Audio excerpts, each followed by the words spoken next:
Jordan, what do you feel like you've gotten out of this camp so far? If anything, I feel like it's a good just foundation for all of us guys that are young in this organization, just building relationships. Obviously, me getting to meet the new guys, the 2021 draft class is pretty cool. And just, yeah, building those relationships is only going to help us in the future. Next is Dan Connolly. Jordan, for you personally, what are you trying to work on this winter, and where do you see yourself starting next year? I'm just trying to improve every facet of my game. I can always be better in every area. You're never going to be perfect. And as long as I'm getting 1% better every day, I feel like I'm going to put myself in a good position going into spring training this year. So that's all I'm really focused on. Nathan Ruiz. Jordan, what's it like having Heston back out there?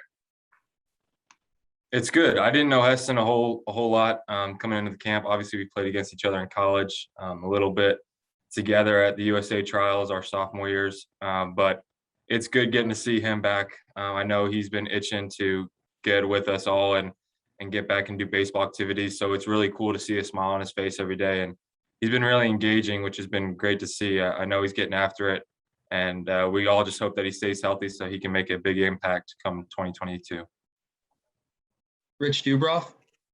Hey, Jordan, you made quite a jump during the season last year. How close to the big leagues do you feel right?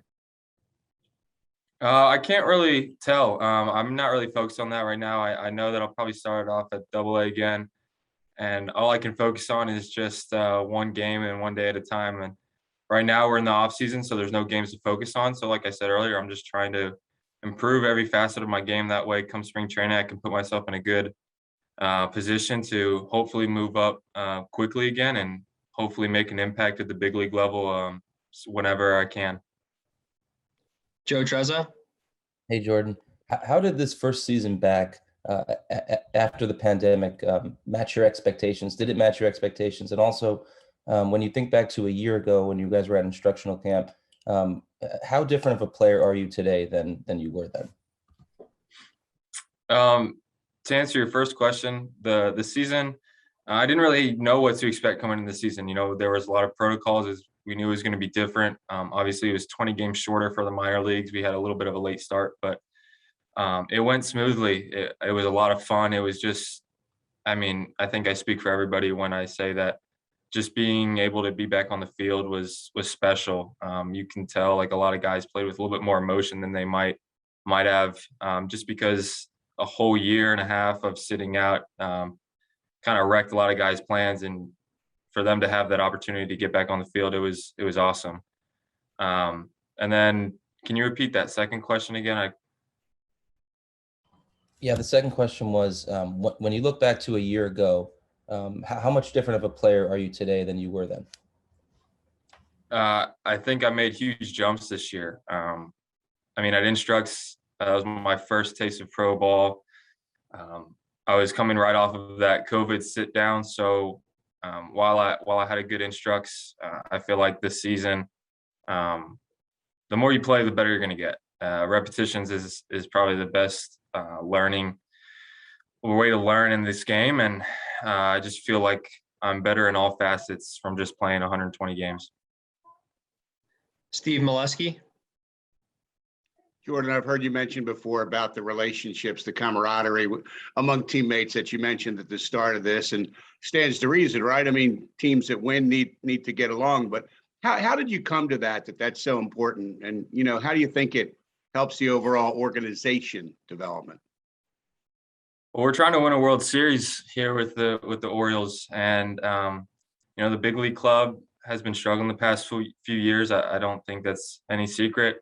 But we have a lot of talent in the minors, in the farm system. And if we can just have a lot of guys come together as like a tight-knit group, move up together and hopefully make an impact at the big league level in a few years, I feel like we'll have a really good opportunity to make a playoff push and hopefully win a World Series.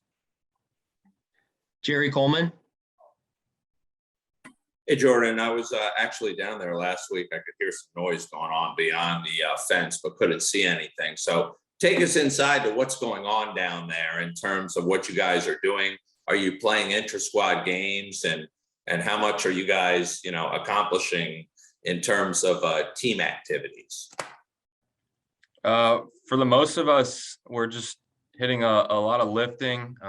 We're cleaning up some deficiencies that all of us have in our movements and bodies. So it's a lot of lifting, some running mixed in there. We just started hitting about a week ago. And, there's certain guys that are on different programs. So some guys are hitting more, some guys are hitting less. The pitchers are just tossing the rock again. No inter-squad games. I would say this is more just getting back into the weight room, kind of correcting our bodies after a long, tough season. Nathan with a follow-up. Jordan, over the past year or so, how have you seen Gunnar Henderson improve? Yeah, I mean, it's hard for me to say. I didn't really know him before I got with the Orioles. I'd heard a lot of stories. I'd heard a lot of great things about him. And then you just meet him, and the relationship that I got to build with him over the year, those great things really stand out. Like, you don't really ever hear anything bad about Gunnar. He's a great kid. Still very young, and he's learning every day. It's pretty special to see somebody with his talent level at the age he is. And you just see it every day. Like he has that will to get better. He has that competitive fire in him. And if he had a bad game the night before, he was coming back and he was going to get after it the next day. And I think that's exactly how you have to carry yourself, especially at a young age. And I mean, he gets it. So I'm sure that you'll be hearing a lot more of his name in the next few years.